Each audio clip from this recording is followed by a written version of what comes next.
चांदवड तालुक्याचे भूमिपुत्र, शिवसेना सचिव, महाराष्ट्र राज्य शिवसेना नेते, उत्तर महाराष्ट्र, जनसामान्यांचे नेतृत्व, भावी आमदार माननीय भाऊसाहेब चौधरी यांच्या वाढदिवसानिमित्त चांदवड येथील श्री कुलस्वामिनी रेणुकादेवी मंदिरामध्ये महिला आघाडी जिल्हा प्रमुख रोशनीताई कुंभारडे यांच्या संकल्पनेतून चांदवड तालुक्यातील बचत गटाच्या 200 ते 300 महिलांनी एकत्र येत चांदवड येथील रेणुकादेवी मंदिरात महाआरती आणि महाप्रसादाचं आयोजन केलं होतं। यावेळी महिलांनी महाआरती करत येणाऱ्या काळामध्ये भाऊसाहेब चौधरी हे लवकरच आमदार व्हावे अशी मागणी देवीकडे केली आहे।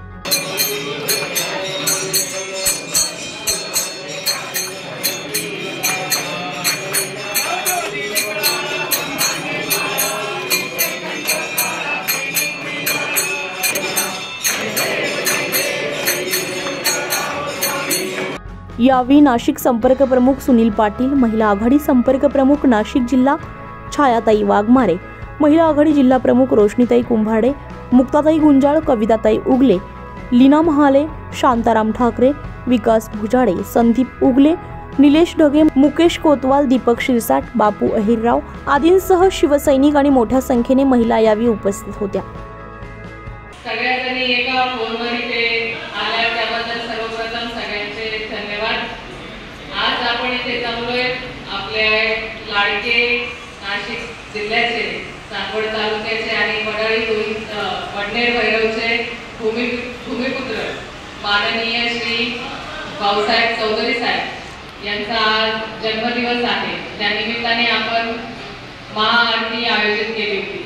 सगळ्या महिलांनी येऊन कार्यक्रमाची शोभा तर वाढवलीच आहे, पण असंच प्रेम आपल्याला भाऊंना नेहमी देत राहायचंय।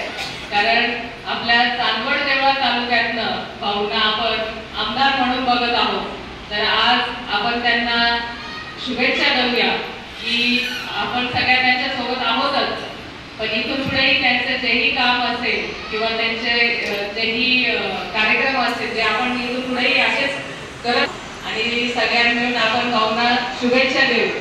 भाऊंना असंच दीर्घ आयुष्य लाभो, पुढील वाटचालीसाठी खूप खूप शुभेच्छा। धन्यवाद। जय हिंद, जय महाराष्ट्र। रेणुका माते की रेणुका तिच्या चरणी आपण आपल्या सर्वांचं लाडकं व्यक्तिमत्व या तालुक्याचे भूमिपुत्र भाऊ चौधरी साहेब यांच्या वाढदिवसानिमित्त महाआरतीचं आयोजन केलं। त्याचप्रमाणे आपण महाप्रसादाचं सुद्धा वाटप करणार आहोत आणि त्यासाठी खास करून या चांदवड तालुक्यातील महिला भगिनी आज या देवीच्या चरणी आल्यात। आपण सर्वांनी देवीकडे प्रार्थना केली की भाऊंना उदंड आयुष्य लाभू दे आणि त्यांच्या हातून महाराष्ट्राची तर सेवा घडतच आहे, खास करून त्यांचं घरामध्ये आकाशी नक्षत्र जिल्हाकाशी या पद्धतीने बहुतरी मुंबई डोंबिवली काम करत असतात, तरी त्यांचं सातत्याने लक्ष हे ग्रामीण भागात त्या चांदवड तालुक्यात असतं आणि भाऊच्या त्यांनी काम घेऊन गेलं आणि चांदवड तालुक्यात उल्लेख झाला तर ते काम आवर्जून मोठ्या लक्ष घालून करतात, त्याला प्राधान्य देऊन करतात। म्हणून त्या चांदवड तालुक्याची तमाम जनतेची फिरत असताना एक भावना झाली की मुख्यमंत्री महोदयांच्या सोबत जर काम करत आहे तर त्यांच्या माध्यमातून त्या तालुक्याचा जो राहिलेला विकास आहे, रेमेडिसी असेल, पाण्याचा असेल आणि खास करून महिला वर्गांना सुद्धा ग्रामीण भागात रोजगार उपलब्ध करून देण्याच्या माध्यमातून असेल, आपल्या रोशनीताई निश्चितपणे या सर्व गोष्टींची पाठपुरावा करत असतात। आज त्यांनी पण या कार्यक्रमाच्या नियोजनासाठी चांगला वेळ दिला, त्यांचंही अभिनंदन करतो, आभार मानतो। त्याचप्रमाणे उपजिल्हा प्रमुख ठाकरे साहेब, आमचे मित्र संदीप भाऊ, तालुका प्रमुख विकासजी भुजाडे, विकी भाऊ आणि सर्वच नितीन भाऊ, सर्वच पदाधिकारी, महिला वर्ग, आपण सर्वांनी आरतीच्या चरणी प्रार्थना करूया की भाऊंना उदंड आयुष्य लाभू द्या आणि भाऊंची येणाऱ्या विधानसभेमध्ये आमदार म्हणून आपल्या सर्वांच्या वतीने भाऊ जातील आणि भाऊंची इच्छा नाही, भाऊंना लोकप्रतिनिधी म्हणून काम करण्याची इच्छा आहे, भाऊंना संघटनेचा पदाधिकारी म्हणून काम करण्याची इच्छा आहे, परंतु आपण माझ्या साकडं घालूया का भाऊंना या गोष्टीसाठी आपल्याला तयार करण्यात आपल्याला यश येऊ द्या, भाऊंचं मन वळवण्यात आपल्याला यश येऊ याच्या आईचं रेणुका मातेची प्रार्थना करतो। पुन्हा एकदा आपल्या सर्वांच्या वतीने भाऊंना वाढदिवसाच्या हार्दिक शुभेच्छा देतो। थांबतो। जय हिंद, जय महाराष्ट्र। एक आयडिया दिली आपल्या होत्या म्हातारांनी की त्यांनी त्या एक स्त्री होत्या आणि त्यांनी जगाचा कसा उद्धार केला। सामाजिक कार्य कशा पद्धतीने केलं हे आपल्या सर्व स्त्रियांना माहिती आहे आणि त्यांचा आदर्श घेऊन आपल्या सर्व स्त्रियांना पुढे चालायचंय. कारण अहिल्यादेवींचा जर आपण आदर्श ठेवला ना, नक्कीच आपण सामाजिक कार्यामध्ये एक चांगलं उत्कृष्ट काम करू शकतो प्रत्येक स्त्री. कारण अहिल्यादेवींनी जे काम केलं महाराष्ट्रामध्ये, सर्व देशामध्ये आपल्या सर्व महिलांना माहिती आहे. त्यांचा आदर्श आपण डोळ्यासमोर ठेवून आपण ज्या सर्व बचत गट असतील, सर्व माझ्या महिला भगिनी असतील, जे सामाजिक कार्य करतात, त्यांना आई रेणुका माता नक्की यश देईल. आणि आज काही भाषण करण्याची वेळ नाही, परंतु आपला जे भाऊसाहेब आहेत चौधरी, जे मुख्यमंत्र्यांच्या अगदी जवळचे आहेत आणि आम्ही पण मुख्यमंत्र्यांच्या अगदी जवळ, आणि खरोखर मुख्यमंत्र्यांचं खूप प्रेम आहे भाऊंवरती. आणि नक्कीच जसं तुम्ही भावी आमदार म्हणून बघता, नक्कीच भाऊ आमदार होतील.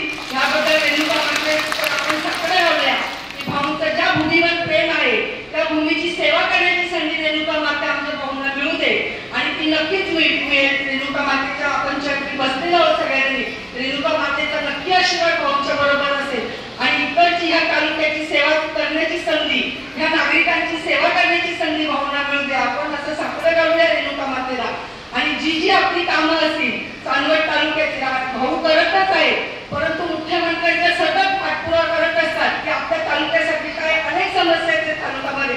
मागच्या वेळेस आम्ही इथे मिटिंग घेतली होती बचत गटांच्या, तेव्हा खेडोपाड्यातल्या जायला पाणी समस्या आहेत, अनेक खूप समस्या आहेत. सर्व ज्वलंत समस्या ही पाणी समस्या आहे महिलांची. खेडोपाड्यातील महिलांना खूप त्या समस्येला तोंड द्यावं लागतं, परंतु मुख्यमंत्री साहेबांशी बोलून, भाऊंशी बोलून, आपले संपर्क प्रमुख सगळे पदाधिकारी मुख्यमंत्री साहेबांशी बोलून आपल्या ज्या ज्या समस्या त्या संपेल 2 दिवसांनी रिझल्ट आहे, रिझल्ट कधी लागला तर आपले जे मुख्यमंत्री आहेत त्या आपल्यासाठी तळागाळात काम करतात, रस्त्यावर ग्राउंड लेवलला उतरून आपण जसं काम करतो त्या पद्धतीने आपले मुख्यमंत्री काम करत असतात.